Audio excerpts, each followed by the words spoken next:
बच्चों की मनोरंजक कहानियां। एक गांव में एक गोपाल नाम का लड़का उसकी मां के साथ रहता था। एक बार स्कूल में गणित विषय में उसे जमा खर्च और हिसाब रखने का पाठ पढ़ाया गया। उस दिन कुछ सोचकर ही वह घर आ गया। रात को सोने के समय उसने एक कागज हाथ में लिया और उस पर कुछ लिखकर उसने अपनी मां के तकिए पर रख दिया और खुद सो गया। जब पूरा काम करने के बाद मां कमरे में आई तो उसे यह कागज दिखाई दिया। मां ने उसे पढ़ना शुरू कर दिया। उस पर लिखा था, मां के लिए किए गए कामों का हिसाब। 1. बाजार में जाकर बनिए से तेल लाने का सेवा शुल्क 2 रुपए। 2. शाम का भोजन करने में मां की मदद करने का सेवा शुल्क 3 रुपए। 3. मां काम करते वक्त छोटी बहन चिंकी को संभालने और उसके साथ खेलने का सेवा शुल्क 5 रुपए। 4. रात सोते समय बिस्तर ठीक ठाक करने का सेवा शुल्क 4 रुपए। कुल मिलाकर मां से अपेक्षित आय 14 रुपए। मां ने उस हिसाब की पर्ची को पढ़ा और वह मुस्कुराई।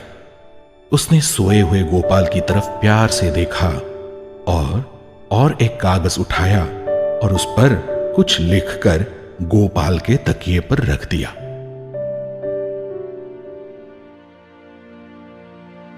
दूसरे दिन गोपाल उठा और उसने उसके तकिए पर रखी हुई पर्ची को देखा। उसने उस पर्ची को हाथ में लिया और पढ़ना शुरू कर दिया।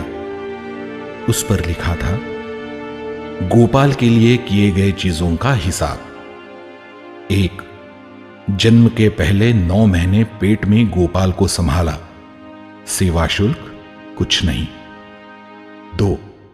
बड़ी यातनाएं झेलकर गोपाल को जन्म दिया, सेवा शुल्क कुछ नहीं। 3. अपने कलेजे का टुकड़ा समझकर गोपाल का पालन किया, सेवा शुल्क कुछ नहीं। 4. गोपाल बीमार पड़ने पर रात रात जगकर उसकी देखभाल की, उसको दवाई दी, सेवा शुल्क कुछ नहीं। 5.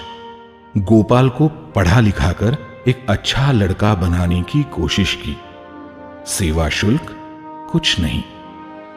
कुल मिलाकर मां की गोपाल से अपेक्षा, सिर्फ गोपाल का प्यार।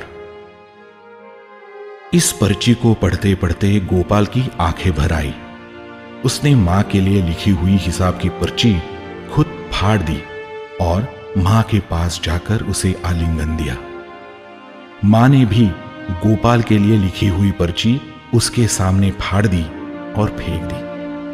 गोपाल के मन की भावना शब्दों में व्यक्त करने की जरूरत ही नहीं थी, बस उसकी आंख में आए हुए आंसू इसके लिए काफी थे। तो बच्चों, इस कहानी से हमें यह सीख मिलती है कि मां के प्यार की कोई कीमत कोई भी नहीं कर पाता है।